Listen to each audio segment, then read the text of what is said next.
Sometimes as an athlete, you have to take a big bet on yourself. Runners, some races are where risk is to be taken and you truly test where you are. Knowing where you are athletically and knowing where you aren't at is very important. That's why I say you should definitely experience the feeling of going big or going home in a race. Sometimes you'll go home and that's okay. I'd rather go home a couple times than end my season saying, what if I had tried to go big? This has been part of my philosophy in 3 out of 4 of my races this season, and I'd say it sort of worked twice.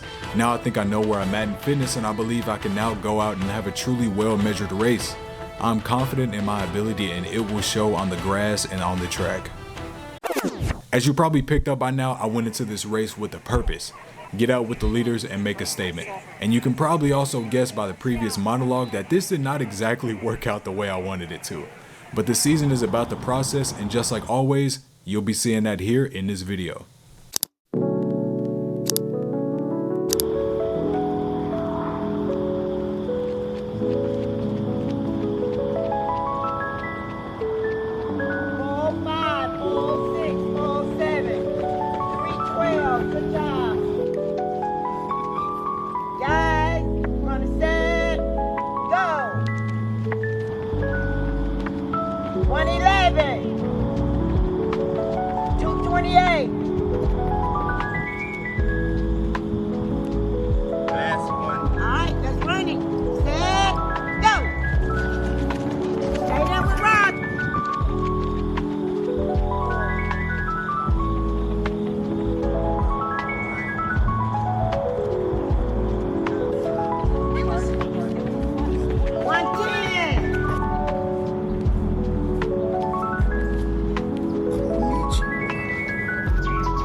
So all in all, a pretty good morning so far.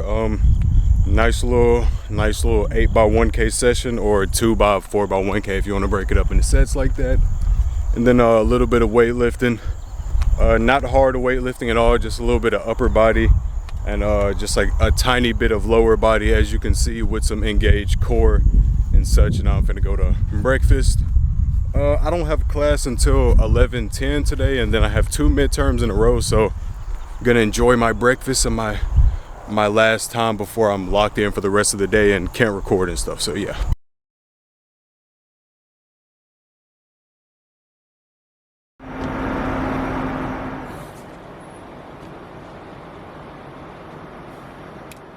So we get to the course the day before and it is absolutely packed.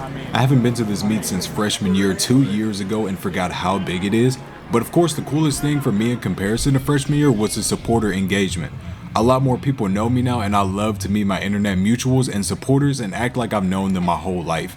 Back to the athletics though, a calm 4-mile run on the course. My legs were feeling great, as I'd already done 2 miles in the morning to prevent any like post bus ride stiffness, you know. So with that done, I was feeling ready for tomorrow morning or noon in this case.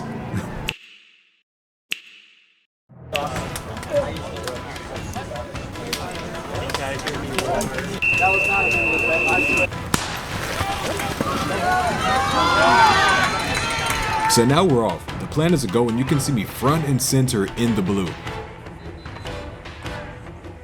For as long as I can, I want to hold on to this pace, whatever it is.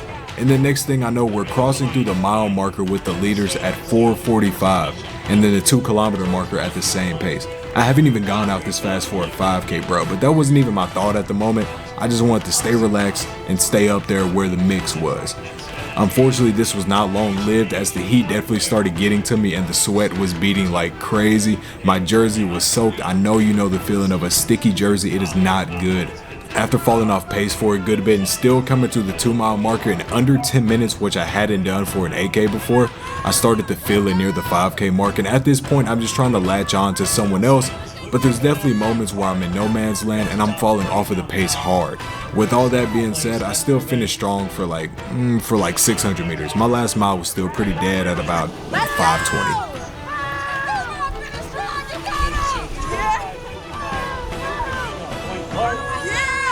Sixth place then for the Greyhounds. Off the University of Indianapolis, that's Felix Rivet.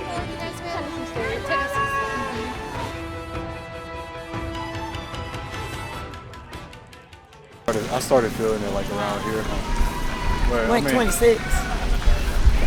Yeah, I ran about the same thing I ran last week though. So a bit of a disappointment for me. At the very least, I was aiming for sub 26, but ended up running a time I had already ran this year. But there were a couple of good takeaways. The first being that I had the confidence to go out front with the guys for as long as I was. The second being my placement. I was 9th for most of the race, finished 7th, and when I raced here 2 years ago, I finished between 40th and 50th place. Overall though, everything after the second mile for me was pretty poor, as my body felt a race pace it had never felt before. Backing up the first mile to 5 minutes, there's no telling how much better my middle miles would have been, but that's not the way to look back at with regret, and instead I'll just commend myself a bit for going big or going home. I went home in a way, but something big is on the way. With that being said, thanks for watching the video and I hope you got something out of it. Rob Hoop out.